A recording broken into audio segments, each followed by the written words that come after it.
responsible for that statement.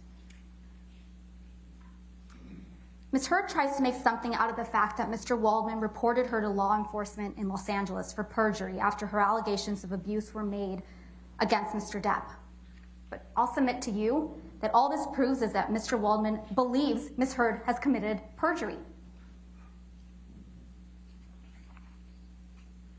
Mr. Ronborn argued that the lack of supporting evidence for Ms. Heard's allegations of horrendous, constant abuse is somehow not something to be considered.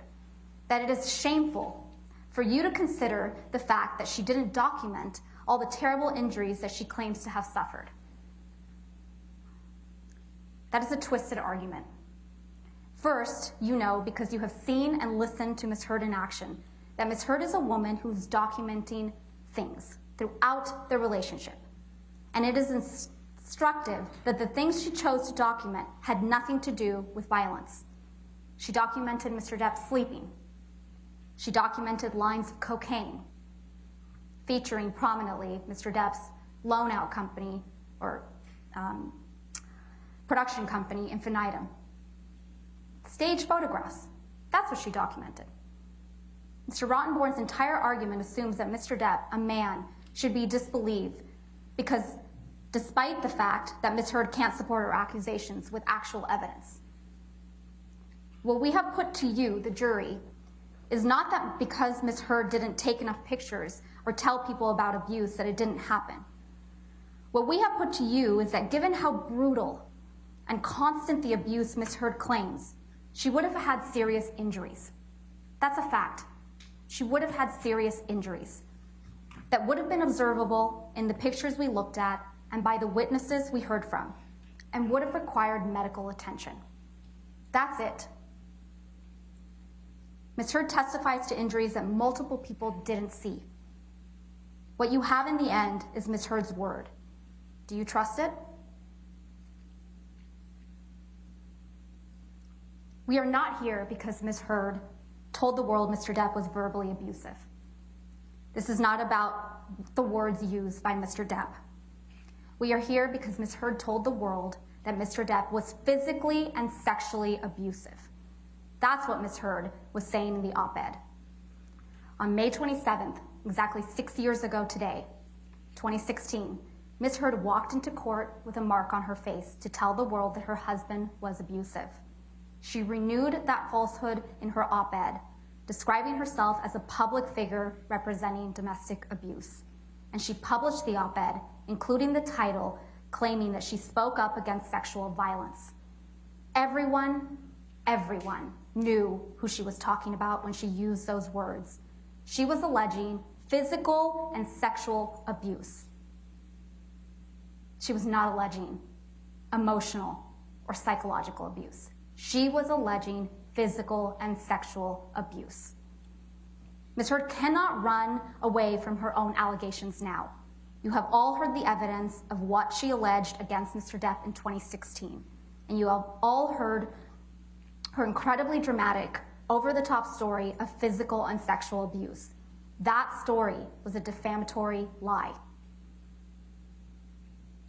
Ms. Heard tried to argue that you only need to find that Mr. Depp might have touched Ms. Heard once in order to find in her favor, because that makes her a victim of abuse.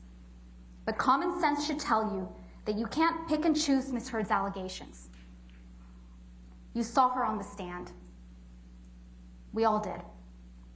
She gave the performance of her life, telling you story after story of abuse. And not just any abuse, but extravagant, over-the-top allegations of abuse that would be truly brutal, horrific, if true. You either believe all of it, or you believe none of it. Either she's telling the truth, including in her most extreme allegations, or she's lying. Either she was raped by a bottle, or she's the sort of person who would get on the stand in this courtroom and lie to you and the world about being raped. And if she would lie about that, what wouldn't she lie about? You can't find that Mr. Depp hit her once. Either he hit her countless times, or you can't believe a single word that comes out of her mouth. And what is the actual meaning of Ms. Heard's op-ed? That's an important question. It's not that Mr. Depp said a nasty word to her once. It's not that Mr. Depp might have hit her once. It's that she is a representative of domestic abuse. And by extension, Mr. Depp is a representative of abuse perpetrators. Words matter. Ms. Heard has shown you a lot of text messages from Mr. Depp with some very vivid language. As I told you at the start of this trial, Mr. Depp has a unique style of writing. He uses words I don't use. And you probably don't use either. But as you also heard during this trial, Mr. Depp writes in that way, in part because he modeled his writings on literary giants like Hunter S. Thompson. And he's got a dark sense of humor. It's not everyone's cup of tea, but it's who he is. And Mr. Depp owns text messages. He acknowledges that he said those things, and he said things that he shouldn't have. But using bad language and colorful humor does not mean that you are a violent abuser. And ironically, as much as Ms. Heard is trying to use Mr. Depp's words against him, it is Ms. Heard who repeatedly admitted to violence. In her own words. You've heard the tapes. You've heard her admit to violence. Ms. Heard can try to distract you with text messages showing that Mr. Depp uses bad language and has a dark sense of humor. But none of that, I submit to you, ladies and gentlemen, none of that is evidence of abuse. Hitting your husband is evidence of abuse.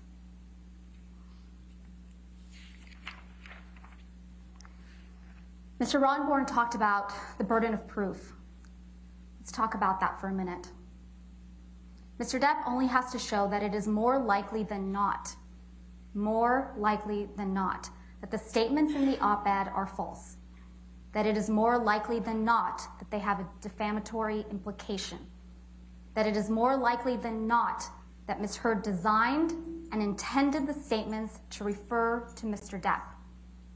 And the evidence on these points is clear. Ms. Heard made these allegations 6 years ago today, May 27th, 2016. She went out of her way to make them public, tipping off TMZ. When she published the op-ed, she was reminding everyone in Hollywood and the world of her abuse claims. And those claims are a lie. Consider what the true purpose of the article. Mr. Ronborn said it was to promote legislative reforms. But what was it actually?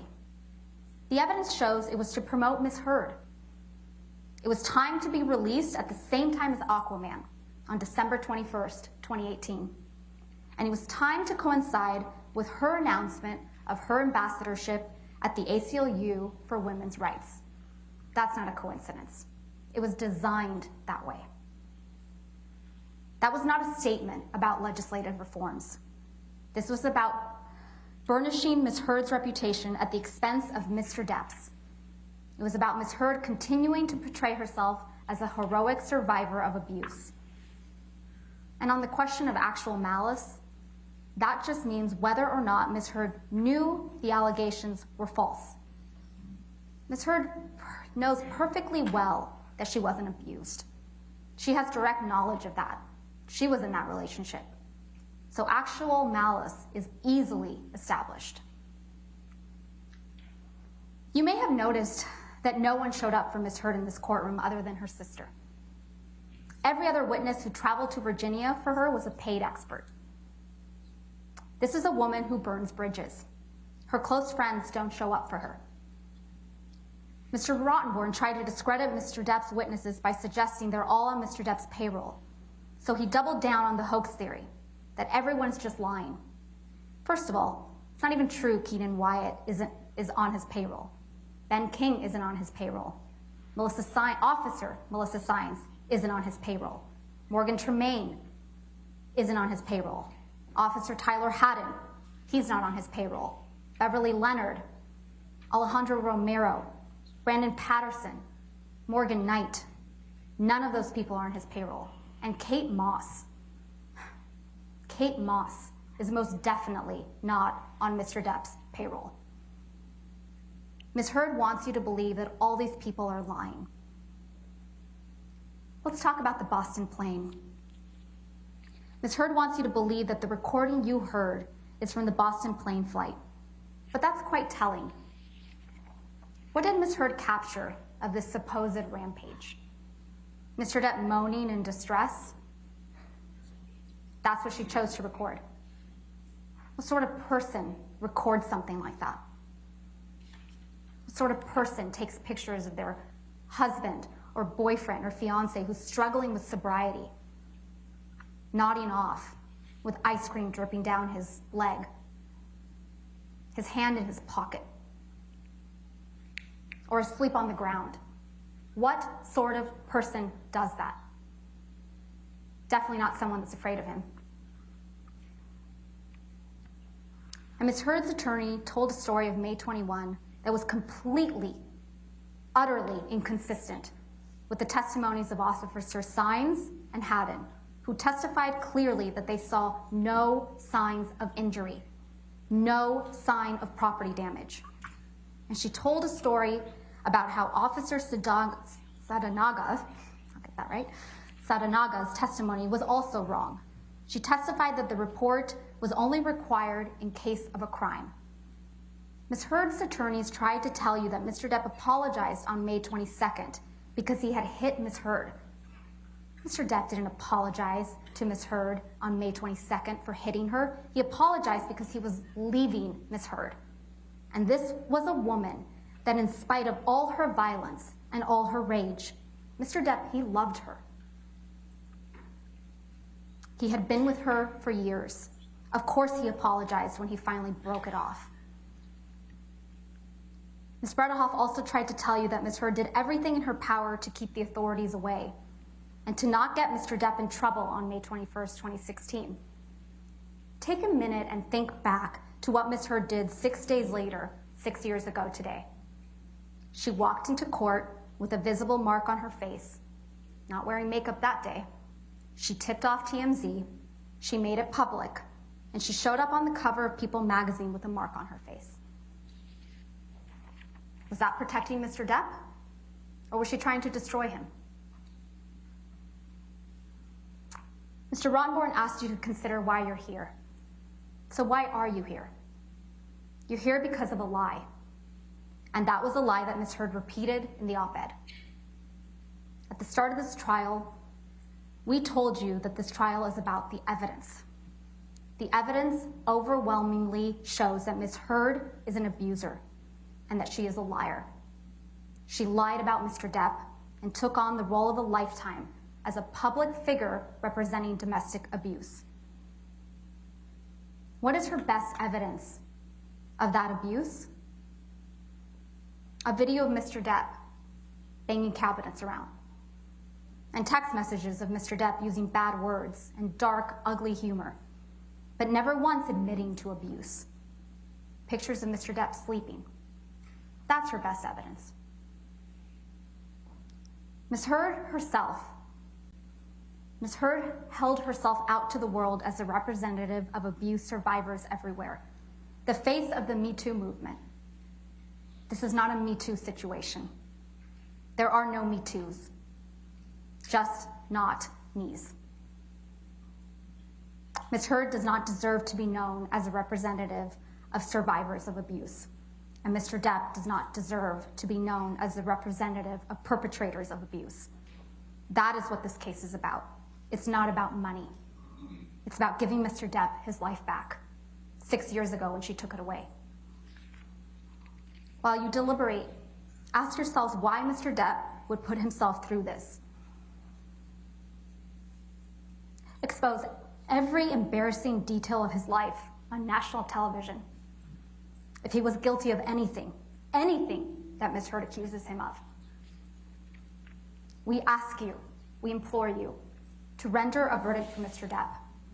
We ask you to set the record straight, that he is not the abuser she described, and that she is not the heroic survivor she portrayed.